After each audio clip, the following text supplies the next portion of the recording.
আসসালামু আলাইকুম। আজকে ভিডিওটা শুরু করব ২০১৪ টি-টোয়েন্টি বিশ্বকাপের একটা গল্প দিয়ে।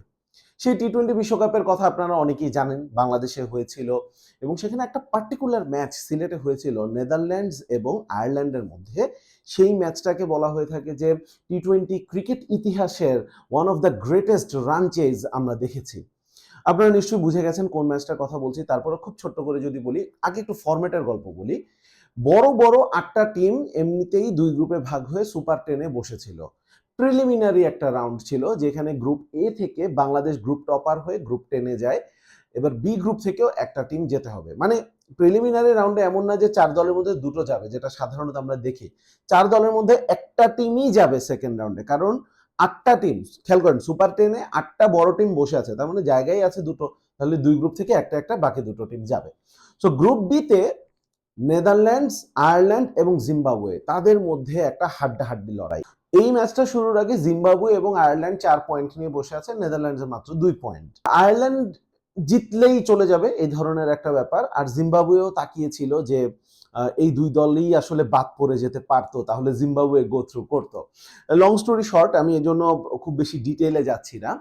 তো প্রথমে ব্যাট করলো হচ্ছে আয়ারল্যান্ড। আয়ারল্যান্ড ১৮৯ রান করলো। তো ১৮৯ রান তো ইটস এ হিউজ টার্গেট। ১৯০ রানে যে টার্গেটটা নেদারল্যান্ডসকে দিল। সুতরাং জিম্বাবুয়ে তখনই চিন্তা করলো যে আমাদের আশা মনে হয় শেষ। এই আয়ারল্যান্ডই ম্যাচটা জিততে যাচ্ছে। নেদারল্যান্ডসের জন্য তারাও তো আসলে হাল ছেড়ে দিবে না। তাদেরও গ্রুপ টপার হয়ে সুপার 10 এ যাওয়ার একটা বাসনা রয়েছে।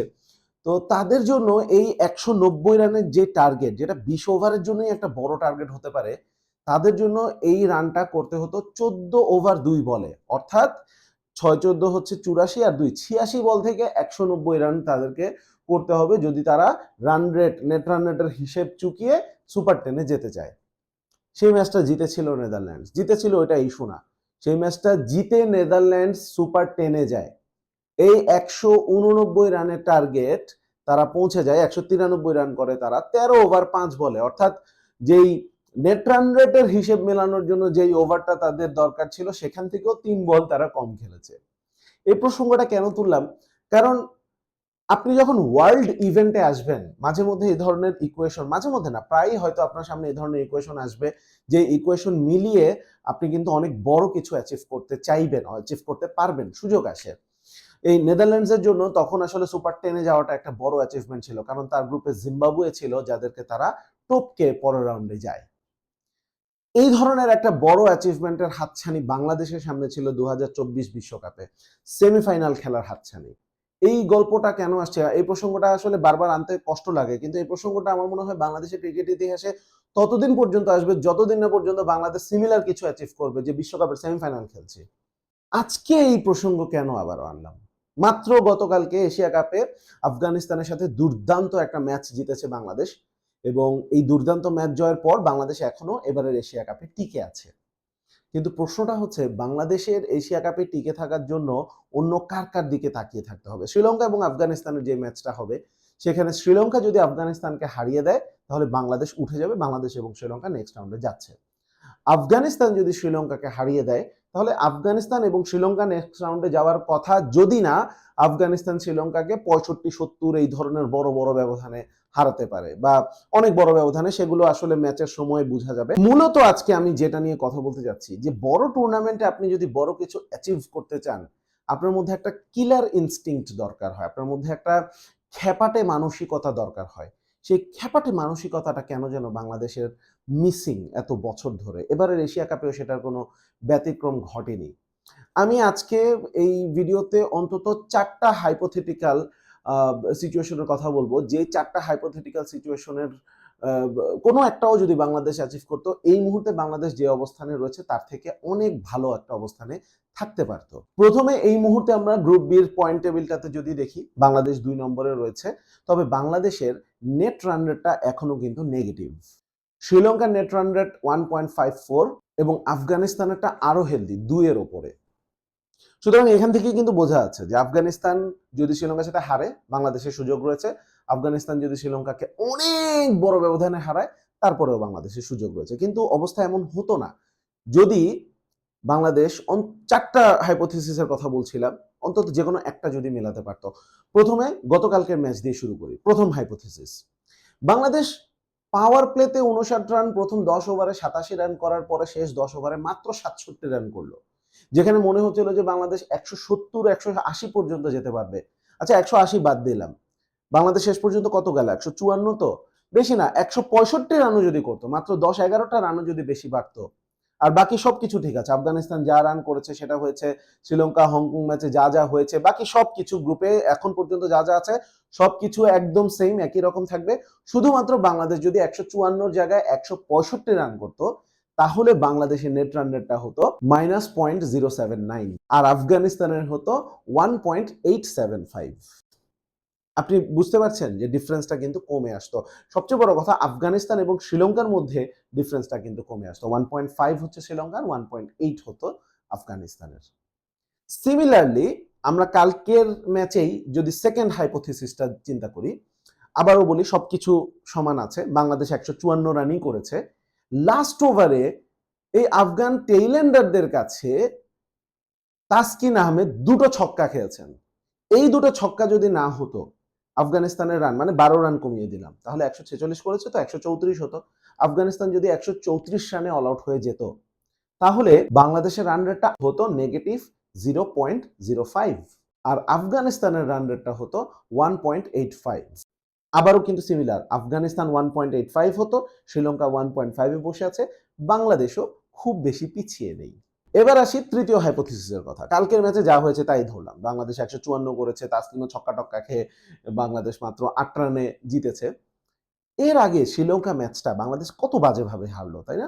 140 রানের টার্গেট শ্রীলঙ্কা 14 ওভার 4 বলেই শেষ করে ফেলেছে, মানে আর দুটো বল খেলে 15 ওভার হতো। বাংলাদেশ যদি বেশি না, মাত্র দুটো ওভার বেশি খেলাতে পারতো শ্রীলঙ্কাকে, মানে শ্রীলঙ্কা যদি 17 ওভারেও 140 রান করতো, স্টিল 17 ওভার 102 বলে 140 রান, এটাও কিন্তু অনেক ভালো একটা রান চেজ, আপনাকে বলতে বাধ্য হবেন আপনি। সেটাও যদি হতো, বাংলাদেশ যদি শ্রীলঙ্কাকে 2 ওভারও বেশি খেলাতে পারতো, তাহলে বাংলাদেশের নেট রান রেটটা আজকে কত দাঁড়াতো? 0.052 আর শ্রীলঙ্কার নেট রান রেটটা হতো 0.091। অর্থাৎ এতক্ষণ আমরা শ্রীলঙ্কা আর আফগানিস্তানের মধ্যে ডিফারেন্স দেখছিলাম, এখন আপনি দেখুন এই ঘটনাটা ঘটলে বাংলাদেশ আর শ্রীলঙ্কার মধ্যে ডিফারেন্সটা কিন্তু খুব কম হতো। তখন শ্রীলঙ্কা কিন্তু নিজেদের গরজেই আফগানিস্তানকে লাস্ট ম্যাচে হারাতে চাইতো, কারণ একটু এদিক সেদিক হলেই, ছোট ব্যবধানে হারলেও বাদ হয়ে যাওয়ার একটা সম্ভাবনা কিন্তু তাদের থাকতো। আচ্ছা এসবই বাদ দিলাম, চতুর্থ হাইপোথিসিসে যাই।